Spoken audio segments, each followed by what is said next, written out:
Hi, I am Sonal. अरे मैंने अपना नाम बताया, तुम भी बताओ। क्यों? क्योंकि मैं पूछ रही हूँ।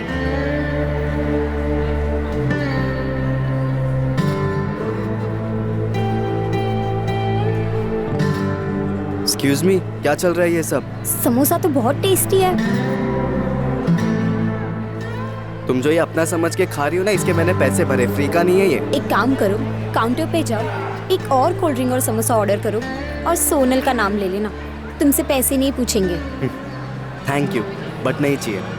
तुम ये भी खा लो और ये भी पी लो। अरे अब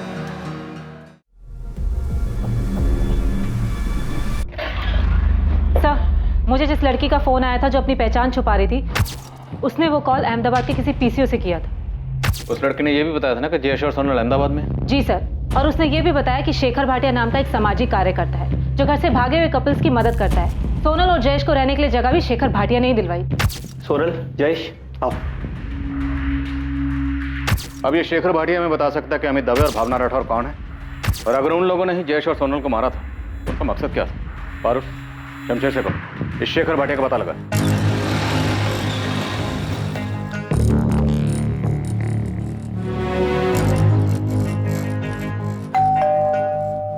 सेठ, मुझे पता चला है कि शरद ने पुलिस को फोन किया था। वो उन्हें कुछ बताने वाला है। भिखा भाई, ये शरद का सोनल के भागने से कुछ लेना देना है क्या? क्या बताएगा उन्हें? नहीं पता, लेकिन कुछ दिनों से उसका बर्ताव बड़ा अजीब सा था। क्या उसे सब कुछ पता है? नहीं बोल पाऊंगा सेठ, लेकिन ये 10 लाख वाली बात भी ऑफिस से ही लीक हुई थी। महेश ने पुलिस के किसी खबरी को बताया था। 10 दिन में सांप पाल के रखे हुए हैं, चैन से शोक भी मनाने नहीं देते।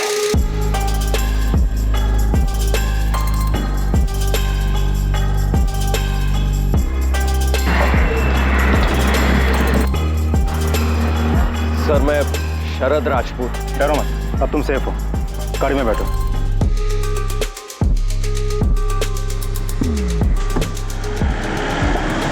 शेखर भाटिया?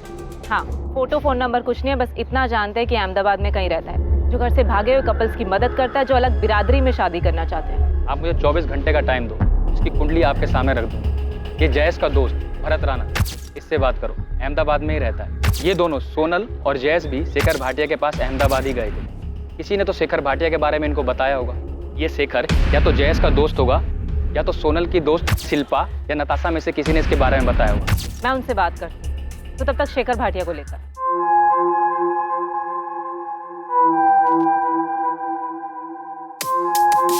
सोनल पटेल और जयेश परमार को अंदाजा भी नहीं था कि उनके घर से भागने के प्लान के अलावा एक और प्लान बना था जिसका उन्हें सामना करना था।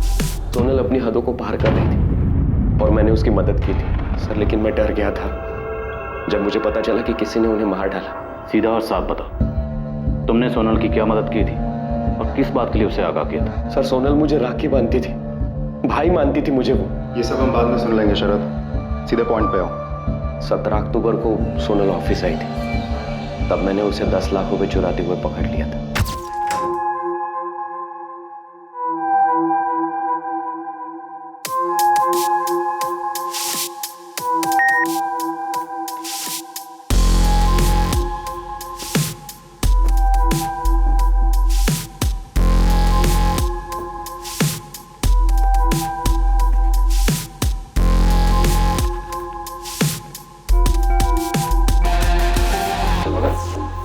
तुम यहाँ? और सेठ जी, तुम्हारे पापा कहाँ हैं? भैया वो और ये क्या कर रही हो तुम? भैया भैया प्लीज मेरी मदद कीजिए। किस चीज में? चोरी करने में? प्लीज, ये मेरी मजबूरी है। मैं अजय से शादी नहीं करना चाहती। क्या? क्यों क्यों नहीं करना चाहती? मैं जयेश से प्यार करती हूँ। जयेश परमार मेरे कॉलेज में है, हम दोनों एक दूसरे से बहुत प्यार करते हैं, हम शादी करना चाहते हैं। उसी के लिए मुझे ये पैसे चाहिए भैया। प्लीज मेरी मदद कीजिए, ये मेरी जिंदगी और खुशी का सवाल है। भैया मैं आपको राखी बांधती हूँ, आप बड़े भाई है मेरे, अपनी बहन के लिए इतना नहीं करेंगे? मैं उसके हालात समझ सकता था। अपने पापा के खिलाफ जाने के बाद सोनल के पास भागने के अलावा दूसरा रास्ता भी नहीं था, वरना वो उसे मार देते। ये तो मैं पक्का नहीं कह सकता सर, लेकिन सोनल ने मुझे बताया कि जयेश के बारे में उसने जब घर में बताया तब देवांग सेठ और सभी घर वालों ने जयेश के लिए मना कर दिया था। घर से भागने में तुमने सोनल की मदद की थी? मैंने बस इतनी मदद की कि मैंने किसी को नहीं बताया कि वो कब और कैसे भागने वाली, और उसी ने 10 लाख रुपए चुराए।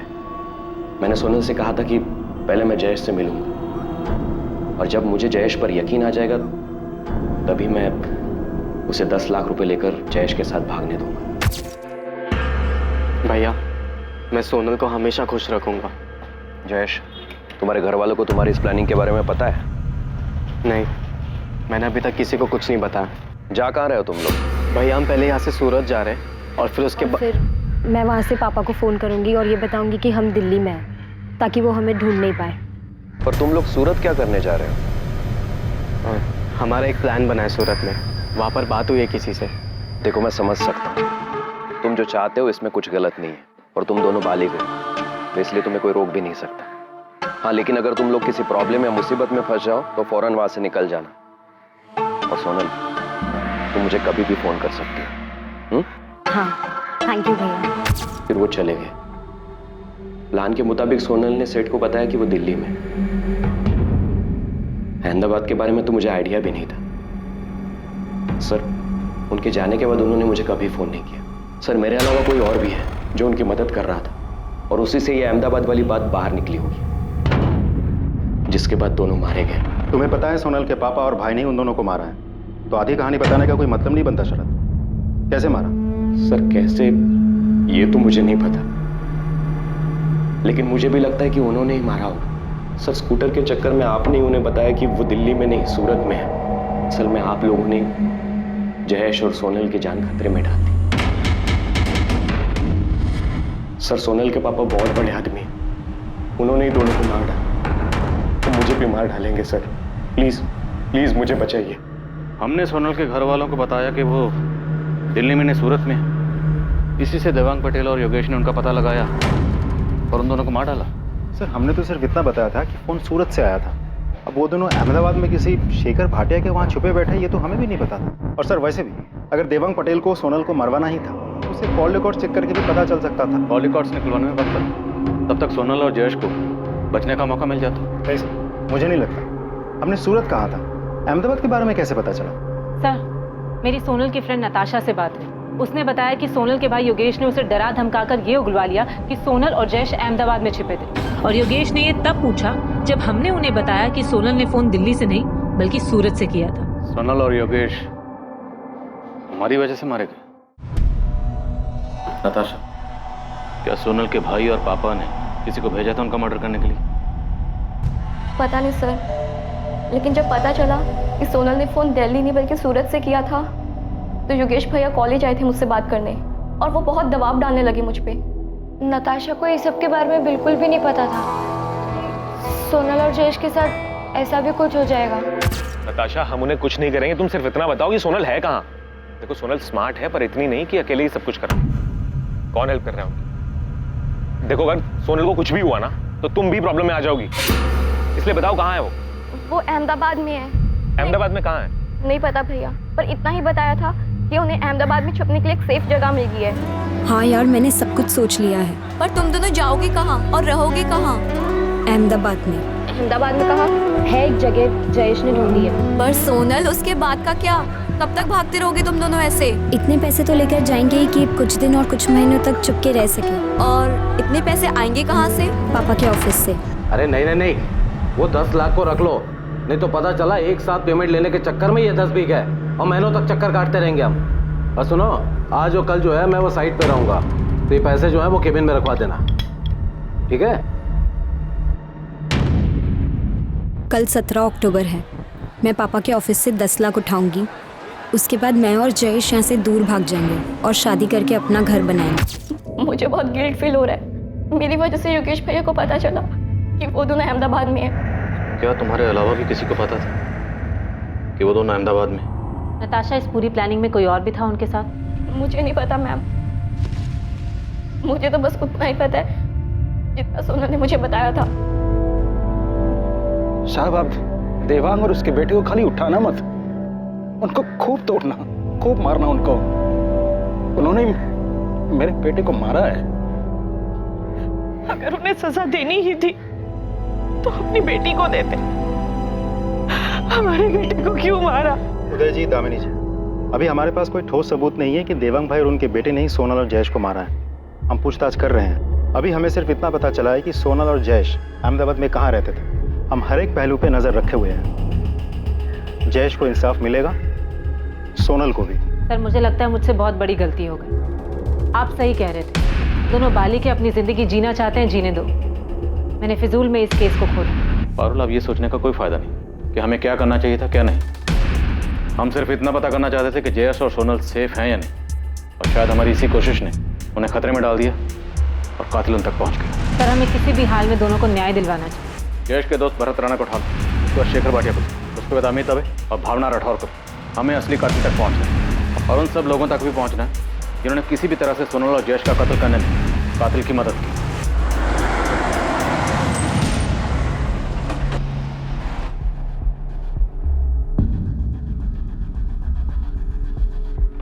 शेखर भाटिया जी, आप कौन? शेखर जी, राजकोट में पुलिस आपको ढूंढ रही है। क्यों, किस लिए? सोनल पटेल और जयेश परमार के लिए। सोनल और जयेश? क्या हुआ उन दोनों को? उन दोनों का मर्डर हो चुका है। गांधीनगर में उन दोनों की जली हुई बॉडी मिली है। क्या? काश जयेश मेरे पास आया होता, काश उसने मुझे बताया होता कि मैं ऐसा कुछ करने के बारे में सोच रहा। सच में भरत, उसने तुम्हें कुछ नहीं बताया? बताया होता तो मैं उसे ऐसा कुछ करने ही नहीं देता ना। मैडम, जयेश अपनी माँ बाप की इकलौती औलाद था। मेरी तरह बहुत गरीब परिवार से था। माँ बाप ने कितने सपने देखे थे उसके लिए, पढ़ाई में अच्छा था, ये बनना चाहता था। यानी सब क्या? भरत, हम सिर्फ ये जानना चाहते हैं कि सोनल और जयेश शेखर भाटिया तक कैसे पहुंचे, और अगर सोनल के भाई और बाप ने उन दोनों का मर्डर किया है तो वो उन दोनों तक कैसे पहुंचे और उन दोनों को कैसे मारा। आप बताइए, मैं आपकी मदद कैसे करूं जबकि मुझे कुछ भी नहीं पता है सिवाय इसके कि वो मेरा अच्छा दोस्त था। मुझे तो उस पर दुख कम गुस्सा ज्यादा आ रहा है। फाइनल ईयर में था, ये बन जाता अगले साल तक।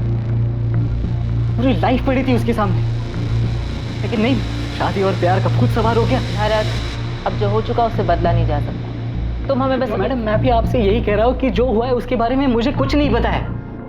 मुझे तो ये समझ में नहीं आ रहा है कि मैं उसके माँ बाप को कैसे समझाऊं। वो बार बार मुझे एक ही बात बोले जा रहा है कि तू तो उसका अच्छा दोस्त था, तूने क्यों नहीं समझाया उसे। अब मैडम, मैं उसे कैसे समझाता, क्योंकि जयेश ने मुझे कुछ बताया नहीं इसके बारे में। अगर बताया होता ना तो उसको 2 थप्पड़ लगा देता, सारा ये प्यार और शादी का भूत उतार देता। भरत,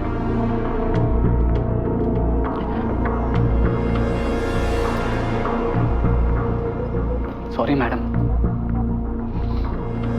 सॉरी मैडम, मुझे इसके बारे में और कुछ नहीं पता है। मैं इससे ज्यादा और आपकी मदद नहीं कर सकता। आपको लगता है कि आपने हमें बताया कि सोनल ने सूरत से फोन किया था और योगेश ने उसकी फ्रेंड नताशा से पता कर लिया कि वो अहमदाबाद में है और हमने वहां किसी को बेचकर उसे मरवा दिया। अगर ऐसा है तो सबूत लाइए, केस बनाइए या कोर्ट में अर्जी दीजिए, फिर हमसे ये सवाल करना और तब भी मेरा यही जवाब होगा कि हमने कुछ नहीं किया। तुम जाए, आपके पास टाइम होगा बेस करने के लिए, हमारे पास नहीं। चलो, अगर आप लोगों ने नहीं भी मारा तब भी ये जानना नहीं चाहेंगे कि सोनल को किसने मारा? ऐसा कैसे हो सकता कि एक बहन मारी जाती है और एक बेटी मारी जाती है, लेकिन भाई और बाप को कोई फर्क नहीं पड़ता? बचपन से लेकर आज तक मैंने उसकी सारी ख्वाहिशें पूरी की। जिस चीज पर हाथ रखा मैंने उसे ला कर दिया। अपने 18वें जन्मदिन पर मुझे उसने कहा कि पापा मुझे स्कूटर चाहिए। मैंने खुद में जाकर उसे स्कूटर ला कर दिया। आपने अपनी बेटी के लिए जो किया हर माँ बाप अपनी औलाद के लिए करते, लेकिन इससे आपको अपनी बेटी को मारने का लाइसेंस नहीं मिल जाता, वो भी सिर्फ इसलिए क्योंकि वो अपनी पसंद के लड़के से शादी करना चाहती थी। चाहती थी, उसने तो कर भी ली होगी शादी।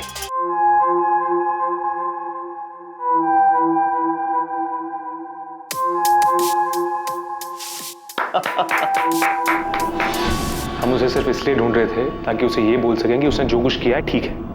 अब उसे हमसे ऐसे भागने की या छिपने की कोई जरूरत नहीं। और आप लोगों को लगता है कि मैं आप लोगों की इन बातों पर यकीन कर रहा हूं, क्योंकि इसके अलावा आपके पास और कोई चॉइस नहीं है। वरना साबित करो कि सोनल और जयेश को हमने मारा है।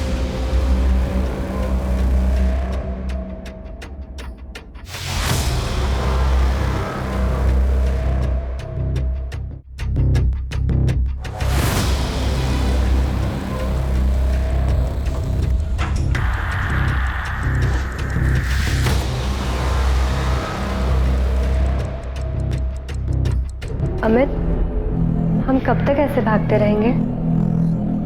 भावना, बस कुछ दिन और। अमित, मुझे लगता है हमें यहाँ से कहीं दूर चले जाना चाहिए। अपने नाम बदल लेने चाहिए ताकि कोई हम तक पहुँच ही ना पाए। अगर जरूरत पड़ी ना तो वो भी करेंगे, लेकिन अभी के लिए यहाँ पर थोड़ा रुकते हैं, थोड़ा आराम करते हैं, उसके बाद आगे की सोचते हैं।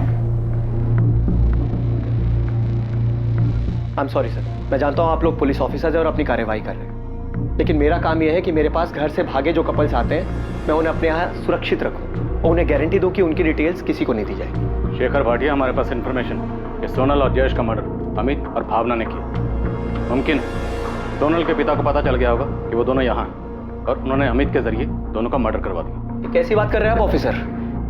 It's not possible. आपको समझना चाहिए कि अमित और भावना खुद अपने घर वालों से जान बचाकर छुपते हुए मेरे पास आए थे, तो वो अपने ही जैसे घर से भागे कपल ये सोनल और जयेश को क्यों मारेंगे? और सच्चाई ये है कि सोनल और जयेश खुद जान बचाकर मेरे पास आए थे। फिर मैंने सोनल और जयेश की शादी करवाई और खुद उनके साथ रजिस्ट्रार ऑफिस में जाके उनकी शादी को रजिस्टर करवाया था।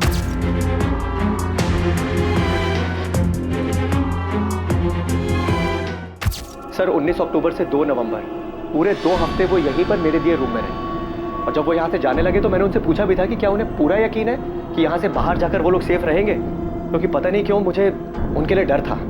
मेरी पापा से बात हुई है, वो जयेश से मिलना चाहते हैं, उन्हें हमारी शादी से कोई प्रॉब्लम नहीं है। भैया, हम यही तो चाहते थे कि सोनल के घर वाले हमें एक्सेप्ट कर लें। सोनल के पापा का इतनी जल्दी तुम्हारे रिश्ते को एक्सेप्ट करना बहुत अजीब लग रहा है मुझे। भैया, वो मेरे पापा हैं। बिल्कुल सोनल, वो तुम्हारे पापा हैं, इसीलिए कह रहा हूँ। मैंने बहुत से केसेस में देखा है कि देखो, मैं नहीं चाहता तुम दोनों के साथ कुछ भी ऊंच नीच। भैया, मैं आपका डर समझ सकता हूँ, लेकिन आप चिंता मत करो, ऐसा कुछ भी नहीं होगा। आप हमें जाने दो, और आपने हमारे लिए जो कुछ भी किया है हम वो कभी नहीं भूल पाएंगे। हाँ भैया, और अब तो पापा और भैया दोनों मान गए हैं, वो जयेश का एक्सेप्ट करने के लिए तैयार है, तो हमें जाना चाहिए। मुझे डर था कि वो लोग गलती कर रहे हैं, फिर भी मैं उन्हें रोक नहीं पाया, और मेरा डर सच साबित हुआ। ये सोनल और जयेश का मैरिज सर्टिफिकेट, मैं इसे सोनल के घर पे भेजने ही वाला था, लेकिन उससे पहले ही आपके आदमी ने आके मुझे बताया कि उन दोनों का मर्डर हो गया है। ऑफिसर, मुझे सोनल और जयेश के लिए बहुत बुरा लग रहा है कि मैंने उन दोनों को यहाँ से क्यों जाने दिया। सोनल और जयेश आपके पास कैसे आए थे? जयेश ने मुझे फ़ोन किया था राजकोट से, शायद भागने से 1 हफ्ता पहले। अगर जयेश ने आपको फ़ोन किया था तो जयेश के कॉल रिकॉर्ड में हमें आपका नंबर क्यों नहीं दिखा? सर, जयेश ने बहुत ज़बरदस्त प्लानिंग की हुई थी, और मुझे पूरा यकीन है कि उसने मुझे मोबाइल से नहीं बल्कि पीसीओ से फ़ोन किया हो। हमें कुछ दिनों के लिए छुपकर रहने के लिए एक जगह चाहिए थी, क्या आप हमारे लिए कुछ कर सकते हैं? जयेश, कहाँ से बात कर रहे हैं? जी सर, मैं राजकोट से बोल रहा हूँ। मैं और सोनल एक दूसरे से बहुत प्यार करते हैं और हम शादी करना चाहते हैं, लेकिन हमारी फैमिलीज हमारे अगेंस्ट है। क्या आप हमारी मदद कर सकते हैं सर? हाँ जयेश, मैं मदद कर सकता हूँ तुम्हारी, लेकिन उससे पहले तुम्हें मुझे अपनी उम्र बतानी होगी। सर, हम दोनों बालिग हैं, मैं 21 साल का और सोनल 20 साल की है। जयेश, सिर्फ बोलने से नहीं चलेगा, तुम्हें मुझे अपना एज प्रूफ देना होगा। तो तुम दोनों में से किसकी फैमिली अगेंस्ट है? मेरी। हम पहले सूरत गए, फिर वहां से सोनल ने अपने पापा को फोन किया। मैंने उनसे कहा कि मैं दिल्ली में हूँ। और जयेश, तुम्हारी फैमिली? सर, मेरी फैमिली को ऐसी कोई प्रॉब्लम नहीं है, वो लोग अगेंस्ट सिर्फ इसलिए क्योंकि सोनल की फैमिली ने मुझे रिजेक्ट कर दिया। मेरे पूछने का मतलब ये है कि तुमने क्या अपनी फैमिली को झूठ बोला है? उनके हिसाब से इस वक्त तुम कहाँ हो? सर, मैंने उन्हें सच झूठ कुछ नहीं बताया। उनके हिसाब से मैं अभी हॉस्टल में हूँ, लेकिन कॉलेज में मैंने लीव एप्लीकेशन दिया। ठीक है, मैंने कल 11 बजे का टाइम ले लिया है रजिस्ट्रार ऑफिस में, कल तुम दोनों की शादी हो जाएगी। सर, मैं पूरे यकीन से कह सकता हूँ कि उन दोनों को सोनल की फैमिली नहीं मारा है, क्योंकि मैंने ऐसे बहुत से केसेस में देखा है कि घर वाले लड़का लड़की को झूठ बोल के घर बुलाते हैं और उसके बाद उन्हें मार देते हैं। पर सोनल की अपनी फैमिली से बात कैसे हुई? क्योंकि सोनल के माँ बाप भाई बहन, यहाँ तक कि उनके लैंडलाइन पर अहमदाबाद से ना कोई फ़ोन आया न गया। उन दोनों के पास कोई फ़ोन था? जी नहीं, मेरी जानकारी में तो नहीं। दरअसल सर, सोनल और जयेश इन दोनों ने बहुत ज़बरदस्त प्लानिंग की। मतलब पहले घर से भागना, फिर सूरत जाना और घर पे फ़ोन करके बोलना कि वो लोग दिल्ली में हैं, और उसके बाद मेरे पास आना। मतलब मैंने इन दोनों के जैसे और भी कई कपल्स देखे हैं जो घर से भागते हैं, लेकिन जैसी प्लानिंग सोनल और जयेश ने की थी उसे देखकर मैं भी हैरान था। और शेखर भाटिया, सवाल यह है कि सोनल की अपनी फैमिली से बात कब और कैसे? आपने बताया कि सोनल की फैमिली जयेश को एक्सेप्ट करने के लिए तैयार हो गई और वो दोनों राजकोट अपने घर वापस जा रहे थे। पता नहीं सर, जो उन दोनों ने मुझे बताया वो मैंने आप दोनों को बता दिया। शेखर भाटिया, आपको हमें अमित और भावना की डिटेल्स देनी ही होगी। आप प्लीज मेरा यकीन कीजिए ऑफिसर। अमित और भावना सोनल और जयेश का मर्डर नहीं कर सकते। जिस दिन सोनल और जयेश यहाँ से गए हैं, ठीक उसके अगले ही दिन वो दोनों भी यहाँ से चले गए। अगर तुम ऐसे डिटेल्स नहीं दोगे तो हम मजिस्ट्रेट का ऑर्डर लेकर आएंगे, और हम नहीं चाहते कि हम ऐसा करें। आप अच्छे इंसान हैं, अच्छा काम करें, हम भी अपना काम करें। हमें किसी भी तरह से सोनल और जयेश के कातिल तक पहुंचना। अगर इन दोनों का कत्ल सोनल के बाप और भाई ने भी किया तब भी उनके खिलाफ हमें सबूत चाहिए होंगे, और हमारे पास पुख्ता इन्फॉर्मेशन है कि सोनल और जयेश के मर्डर में अमित और भावना शामिल हैं।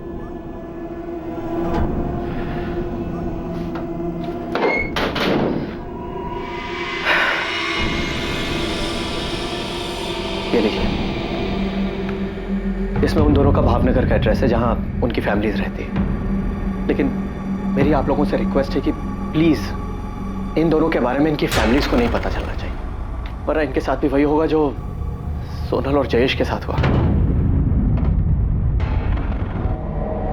सर, राजकोट में बैठे जयेश को शेखर भाटिया के बारे में कैसे पता चला कि उनकी मदद कर सकता है? इस शेखर भाटिया की ना कोई वेबसाइट है, ना ऑफिस है, ना कोई प्रचार है। फिर कोई तो था जो उनकी मदद कर रहा था। इतनी प्लानिंग कि सूरत जाएंगे और दिल्ली बताएंगे, मोबाइल फोन यूज नहीं करेंगे, और फिर शेखर को कांटेक्ट करना। रुपेश, हम कुछ तो मिस कर रहे हैं। सोनल और जयेश के लिए हम जिम्मेदार हैं। हमसे ही सोनल के पापा और भाई को पता चला कि फोन दिल्ली से नहीं सूरत से आया था। नहीं सर, आप फिजूल में अपने आप को जिम्मेदार ठहरा रहे हैं। मुझे लगता है ये सारा प्लान पहले ही बन चुका था। उनके घर से भागने के बाद ही उनका मर्डर, सब कुछ। सर, मुझे ये समझ में नहीं आ रहा है, सोनल ने अहमदाबाद से अपने पापा के साथ कब और कैसे बात की? शरद राज इस सामने से कबूल करने आया था। कहीं इन्फॉर्मेशन के नाम पर इसने हमें घुमा तो नहीं दिया? मैं आपको घुमाऊंगा? तुम्हारी बहन जैसी सोनल को तूने 10 लाख लेके जाने दी, पर ये नहीं पूछा कि कहाँ जा रही है। मैंने नहीं पूछा सर, क्योंकि मैं ऐसी बात जानना ही नहीं चाहता था जो मुझे मजबूरी में किसी को बतानी पड़े, जिसकी वजह से सोनल मुसीबत में आ पड़ी। जयेश परमार अहमदाबाद के शेखर भाटिया को कैसे जानता था? मैं किसी शेखर भाटिया को नहीं जानता। शेखर भाटिया? ये कौन है? तुम्हारे जैसे घर से भागने वालों की मदद करते हैं। शादी, मैरिज सर्टिफिकेट से लेकर चुप कर रहने की जगह तक का इंतजाम कर देगा। फोन कर देना इसे। नहीं मैम, मैं किसी शेखर भाटिया को नहीं जानती। मैम, मुझे भी नहीं पता कि ये कौन है। राजकोट में कोई है जिसने सोनल और जयेश की मदद की हो, जिसने उनका अहमदाबाद में शेखर भाटिया से कांटेक्ट करवाया हो? मैम, वो एक्चुअली सोनल अपनी भाभी प्रिया से बहुत क्लोज थी और वो उनसे सब शेयर करती थी। माँ, चाय। और मैम, हो सकता है कि प्रिया भाभी ने उसकी हेल्प की हो। हाँ मैम, पॉसिबल है कि मुझसे पता लगाने के बाद कि सोनल अहमदाबाद में है, योगेश भैया ने प्रिया भाभी से भी पूछा हो। सोनल कहाँ है प्रिया? मुझे नहीं पता, उसने मुझे कुछ बताया भी नहीं था, और मुझे नहीं पता था वो इस तरह से घर छोड़ के भागने वाली है। अगर तुमने उसकी मदद की है तो इसमें कुछ गलत नहीं है। बस हमें अब उसे घर वापस ले आना चाहिए। तुम देख ही रही हो, मैं और पापा जयेश को एक्सेप्ट करने के लिए रेडी हैं। बोलो प्रिया, कहाँ है सोनल?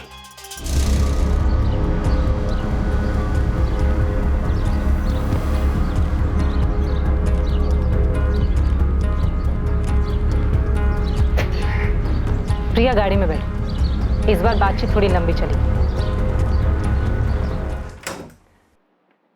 सेठ, अंदर आ जाओ।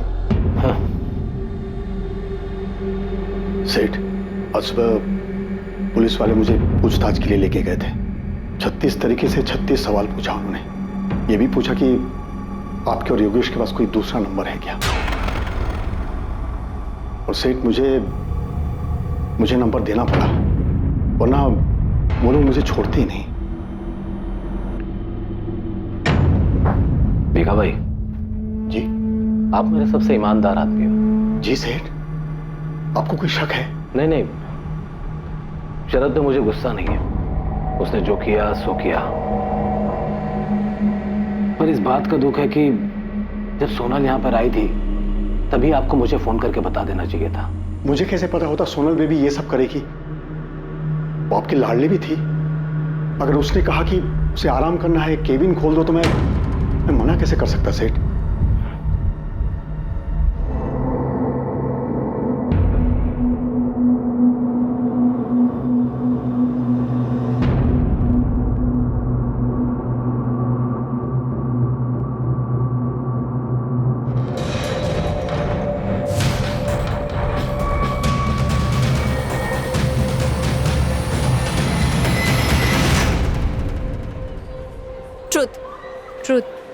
Dare. Oh dare.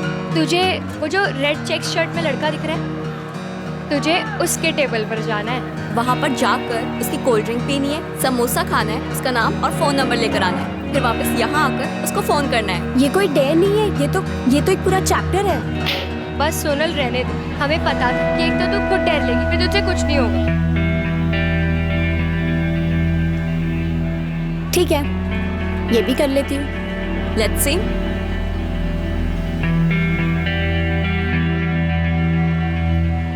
Hi, I am Sonal. अरे, मैंने अपना नाम बताया, तुम भी बताओ। क्यों? क्योंकि मैं पूछ रही हूँ।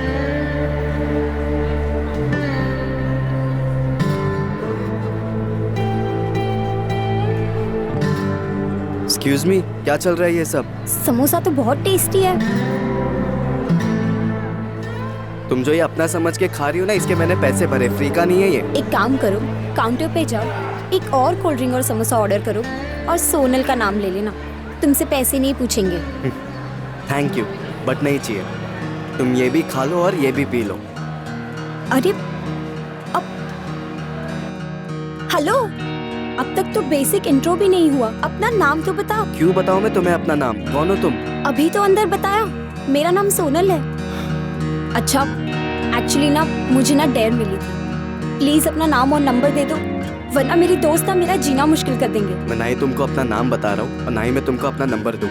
अरे प्लीज टेंशन मत लो, मैं तुम्हें क्रेडिट कार्ड बेचने के लिए फोन नहीं करूंगी, दे दो ना नंबर। समोसा और कोल्ड ड्रिंक तो तुमने देख लिया, नाम जयेश परमार और ये है उसका फोन नंबर।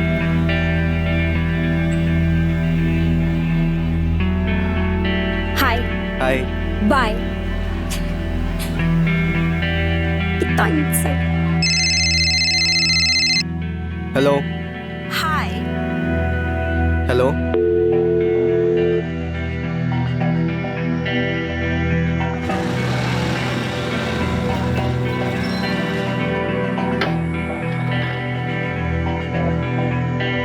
मैंने तुम्हें अपना फोन नंबर दिया तो तुम रोज रोज ऐसे कॉल करके परेशान करोगी?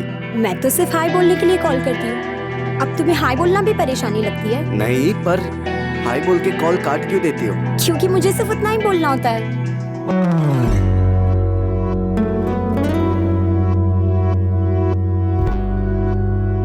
ओह, तो तुम्हें भी कुछ बोलना होता है? वैसे अगर बोलना हो तो तुम मुझे वापस फोन कर सकते हो, मेरा नंबर तो है ही तुम्हारे पास। एक रिश्ता जो मजाक से शुरू हुआ था बहुत जल्द प्यार की शक्ल ले चुका था। ऐसा प्यार जो ऊंच नीच या पैसा नहीं देखता था। उन दोनों ने ये फैसला कर लिया था कि चाहे कुछ भी हो जाए वो दोनों एक दूसरे से अलग नहीं होंगे। लेकिन उनकी हत्या ने उन्हें उस जिंदगी से दूर कर दिया जिस जिंदगी को वो साथ जीने के सपने देख रहे थे। नहीं मैम, मैंने सोनल और जयेश की भागने में बिल्कुल मदद नहीं की थी, और अब लगता है कि काश कर दी होती। रिया, तुम अब भी उनकी मदद कर सकते, ये बताकर कि तुम्हारे पति योगेश और तुम्हारे ससुर देवांग पटेल ने उन दोनों को कैसे मारा और उन दोनों तक कैसे पहुंचे हो। उन्होंने ऐसा कुछ भी नहीं किया मैम, उन्होंने नहीं मारा है। रिया, जुर्म छुपाना भी एक बहुत बड़ा जुर्म है। तुम मर्डरर को पता है मैम, लेकिन उन्होंने नहीं मारा है। तो फिर किसने किया है? किसके पास मोटिव था जयेश और सोनल को मारने का? जयेश के माँ बाप के पास, जिन्हें यह भी नहीं पता था कि उनका बेटा हॉस्टल में है या नहीं। रिया, मैं आखिरी बार पूछ रही हूँ, क्या सोनल उन्हें मिली? कैसे पहुंचे वो उस तक? नहीं मिली, ढूंढने पर भी नहीं मिली, और उन्होंने नहीं मारा है सोनल को। सर, योगेश और देवांग पटेल के बाकी के 2 नंबर्स भी हमने स्कैन किया, लेकिन कुछ मिला नहीं। किसी हिस्ट्री शीटर का नंबर नहीं, कोई सस्पिशियस एक्टिविटी नहीं। अहमदाबाद में किसी को कॉल किया? नहीं सर। ऐसा कैसे हो सकता है रुपेश? कहीं हम गलत ट्रैक पर तो नहीं? ऐसा तो नहीं कि ये केस ऑनर किलिंग का है ही नहीं? सर, पारुल ने प्रिया से अलग अलग तरीके से सवाल किया, उसे डराई, धमकाई, इमोशनल करके भी सवाल पूछा। अब तक तो प्रिया को टूट जाना चाहिए था, लेकिन ऐसा कुछ हुआ नहीं। सर, अब भी ये सवाल बना हुआ है कि सोनल ने अहमदाबाद से कब और कैसे देवांग पटेल से बात की, जब देवांग पटेल ने उन्हें कहा कि वो उन्हें माफ़ कर चुके हैं और जयेश को भी अपनाना चाहते हैं। अब आप सलीके से पूछ रहे तो बता देता हूँ। सोनल से मेरी आखिरी बार तब बात हुई थी जब उसने मुझे सूरत से फ़ोन किया था। उसके बाद मेरी कोई बात ही नहीं हुई। हाँ, छोटी बहन थी मेरी, ढूंढ रहे थे उसे हम दोनों, जानना चाहते थे कहाँ है, कैसी है। उसे ऐसे घर छोड़ के नहीं भागना चाहिए था। बाप हूं मैं उसका, जल्लाद नहीं। प्यार करता था मैं उससे।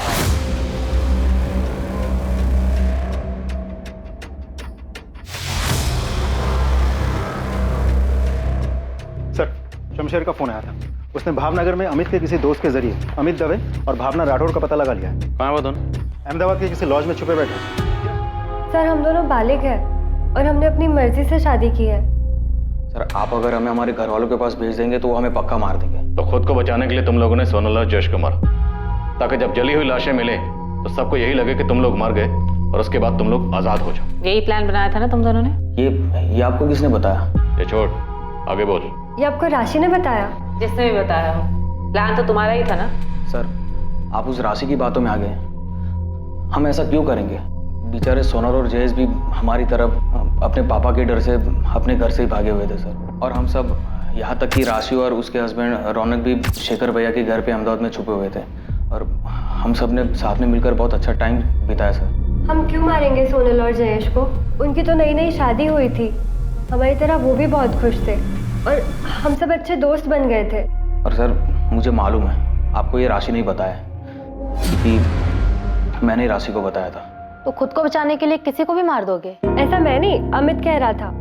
अरे यार, मैं तो मजाक कर रहा था यार। देखो, हम सब की हालत क्या है, हम ऐसा क्या करें कि हमारे घर वाले हमारा पीछा करना छोड़ दें।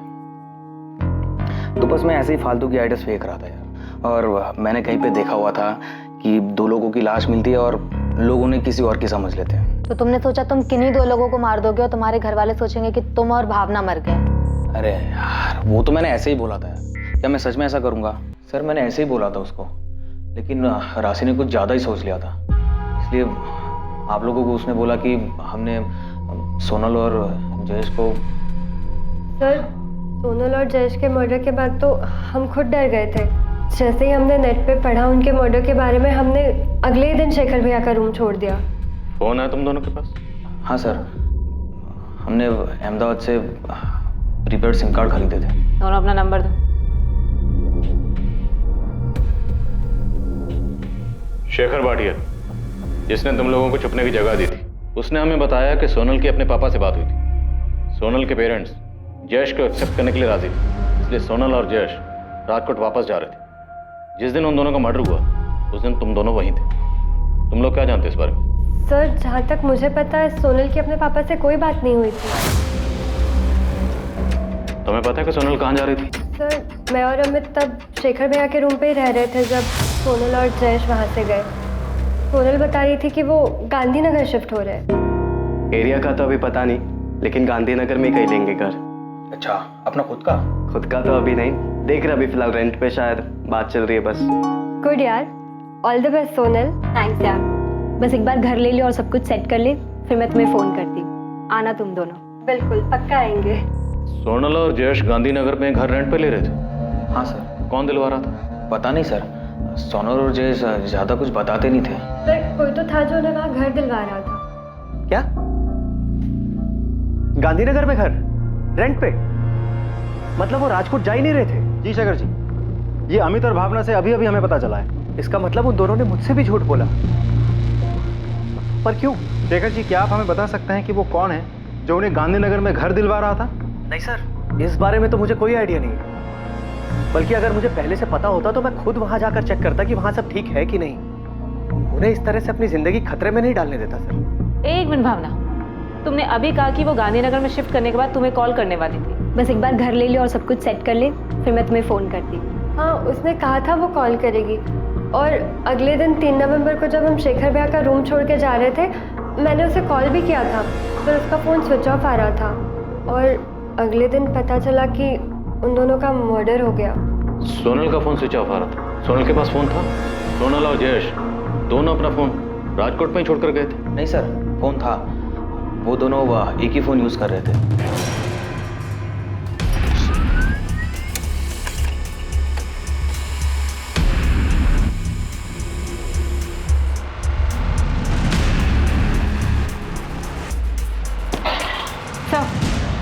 उसके पास जो नंबर था वो जयेश परमार के नाम पर प्रीपेड सिम था। कॉल रिकॉर्ड से कुछ डिटेल? ये सर लास्ट पेज पर है। उस रिकॉर्ड से हमें एक अहमदाबाद का नंबर मिला जिस पर रेगुलर बात हो रही थी। और अभी ये नंबर स्विच ऑफ? जी सर, डिटेल मंगवाई है, जल्दी आ जाएगी। अब ये नंबर इस केस की बिक्री करने जोड़ेगा। जितनी जल्दी हो सके इस नंबर की डिटेल मंगवाओ।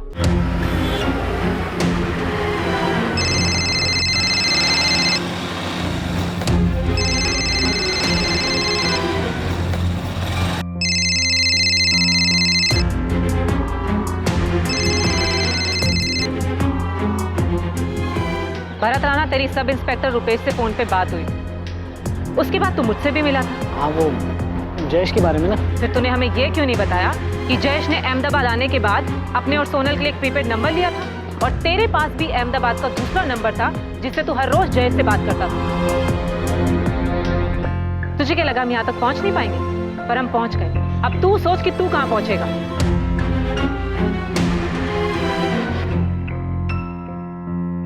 भागने की सोचना भी मत, कोई चांस नहीं।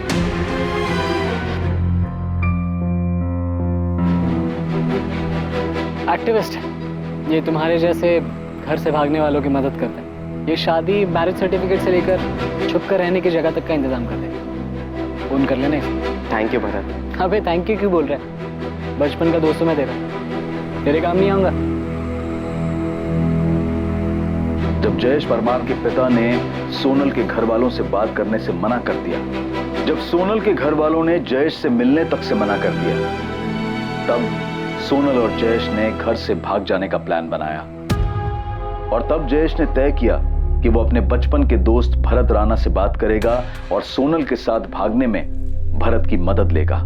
यार जयेश, ये घर से भागना, शादी करना और आगे लाइफ में सेटल होने के लिए, और उससे भी ज्यादा इंपॉर्टेंट है कि वो सोनल के पापा तुम दोनों तक ना पहुंचे ना, इन सब के लिए बहुत सारे पैसे लगेंगे। मुझे पता है जयेश, लेकिन अभी फिलहाल के लिए टेंशन नहीं है। सोनल कह रही है कि उसके पास पैसे हैं, उसने अपने पॉकेट मनी से सेव किए।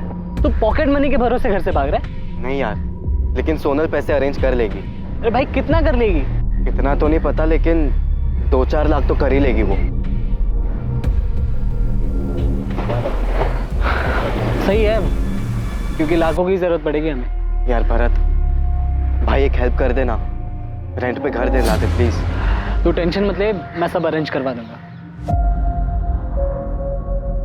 तूने शेखर भाटिया को फोन किया? हाँ, उसने कहा कि जब भी आना हो आ जाना। गुड। अब मेरी बात ध्यान से सुनना। अपना और सोनल का फोन राजकोट में स्विच ऑफ करके उसका सिम कार्ड निकाल के फेंक देना। फिर उसके बाद सीधा अहमदाबाद आने के बजाय पहले सूरत जाना। वहां से सोनल के घर वालों को फोन करके बोलना कि तुम लोग दिल्ली में हो। लेकिन क्यों? सोनल के घर वालों को कुछ बताने की जरूरत ही नहीं है, इसलिए तो भागना पड़ रहा है हमें। अभी भागना नहीं पड़ेगा, इसके तो उन्हें बताने की जरूरत है। अगर सोनल के घर वाले उसे ढूंढने निकले तो वो लोग पहले दिल्ली जाएंगे। नंबर भी ट्रेस कर लिया तो वो लोग सूरत जाएंगे।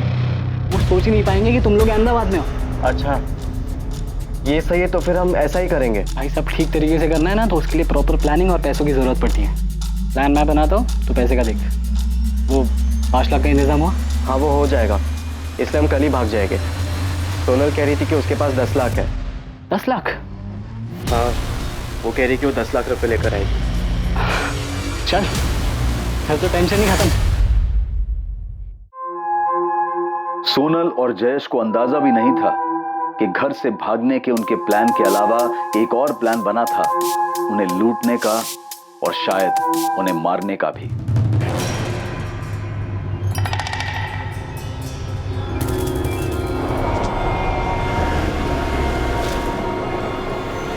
भरत, ये तो हमें कहाँ ले आया है? यहाँ पर मुझे कोई भी घर दिखाई नहीं दे रहा है। कैसे नहीं दिखाई दे रहा? कितना बड़ा घर है देख।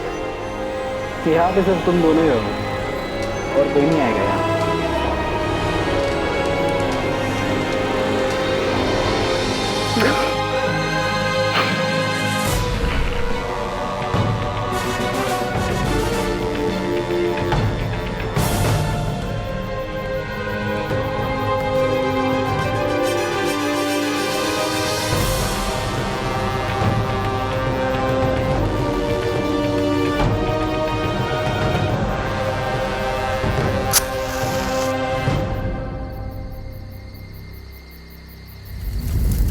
भरत राणा, ऐसा क्या हुआ था कि तू बचपन से मदद करने वाला दोस्त मसीहा से सीधा शैतान बन गया?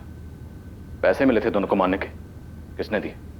देवांग पटेल ने या योगेश ने? देवांग और योगेश ने लालच दिया था या फिर 10 लाख का लालच आ गया था जो सोनल लेकर भागी थी? बोल क्यों मारा? किसके इशारे पर मारा? क्यों मारा दोनों को? सोनल और जयेश की हत्या की साजिश उनके घर छोड़कर भागने के प्लान के साथ ही रची गई थी। शेखर भाटिया भी इस साजिश का हिस्सा था, वो भी तब से जब जयेश अपने दोस्त भरत से मदद मांगने गया था। शेखर भाई, लड़की बहुत मालदार पार्टी है, राजकोट की बहुत बड़ी फैमिली है। तो उन दोनों को यहाँ लेके आना, हेल्प की फीस 5 लाख बोल रहे हैं, उन दोनों को भी मैं यही रख दूंगा, पैसा आधा आधा कर लेंगे। नहीं भाई, लड़की बहुत बड़े घर की है, छोटी जगह में रह नहीं पाएगी, इसलिए तो जयेश को अलग से घर चाहिए रेंट पर। यहाँ लेकर आऊँगा तो बेकार में दिक्कत हो जाएगी। नहीं अरे मैं कह रहा हूँ तू लेके तो आ, घर से भाग के आ रहे हैं, छुप के रहना पड़ेगा, ऐसे में कहाँ सब उनकी मर्जी से मिलने वाला। चिंता मत कर, तू लेके आ, देख लेंगे। ये तुम लोगों का बेड है और ये कबर्ड। भरत, तूने मुझसे उस जगह के 5 लाख लिए, वो जगह 5 लाख की है। अबे सिर्फ जगह के पैसे नहीं लिए, शादी करवाई, रजिस्ट्रेशन करवाया, रहने को जगह दी है, सेफ्टी है, खर्चा होता है भाई इन सब चीज़ों में। भरत देख, मुझे मत सिखा, मैं भी कॉमर्स स्टूडेंट हूँ, मुझे पता है कि कहाँ पर कितना पैसा खर्च हो सकता है।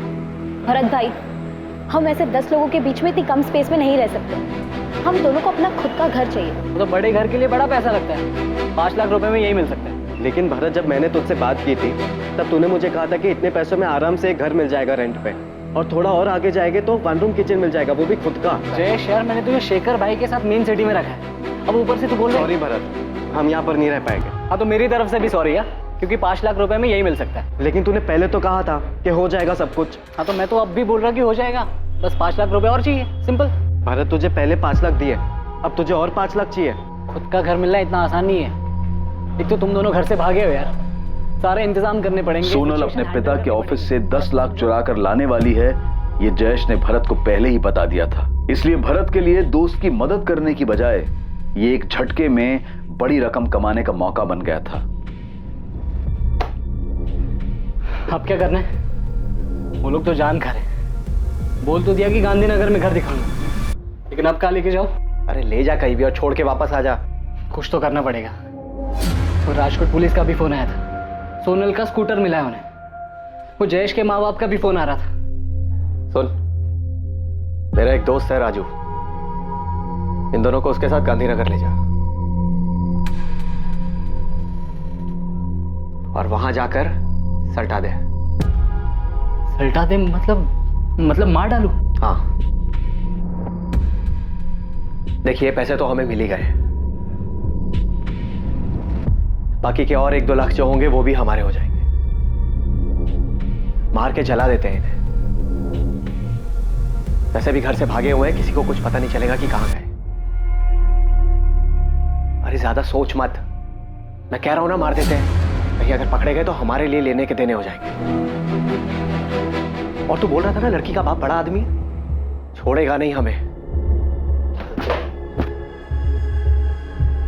आओ मिस्टर एक्टिविस्ट, अच्छी एक्टिविटी की तूने, बाहर से प्रोटेक्शन देने के नाम पर खुद ही लोगों की जान ले रहा था। इससे पहले ऐसे और कितने मजबूर लोगों को ठगा और मारा है तूने? किसी को नहीं सर, बस पहली बार हुआ ये, एक साथ इतने पैसे देखकर फिसल गया था मैं। 2 मासूम लोगों की जान ले ली, जान लेने के बाद उनको जला दिया और बोल रहा फिसल गया।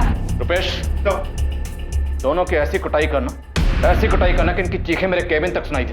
एक साला बचपन का दोस्त, साला जान बचाने के नाम पर लोगों की जान लेता है। साथीदार कहाँ है?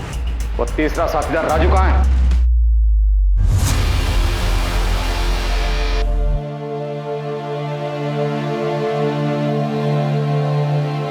इस प्रेम कहानी में प्रेमियों का घर से भाग जाना तो था, पर ऑनर किलिंग यानी कि सम्मान के लिए की गई हत्या जैसा कुछ भी नहीं था।